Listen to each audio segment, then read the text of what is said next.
So now it's time for part two of this episode.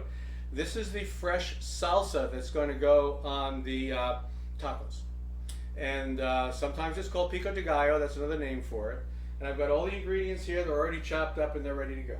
So this is a cup of diced tomato, put that in there.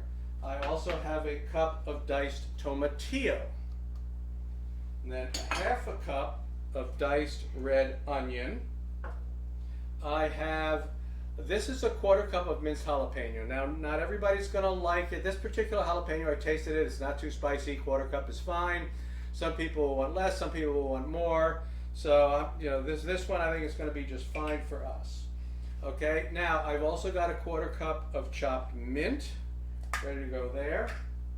And this is a quarter cup of red wine vinegar. That's going to bring a little acid to the party.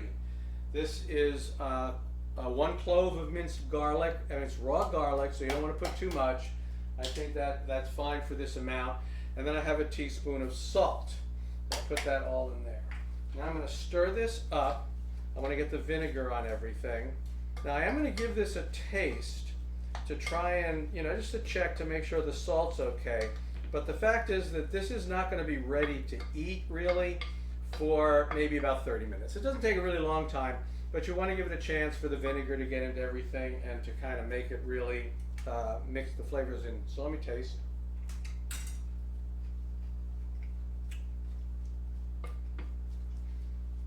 Honestly, honestly, I'm not going to touch it. For most people, a teaspoon of salt will be fine. Some will want a little bit more.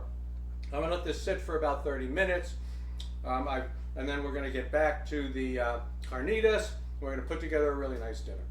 See you in a bit.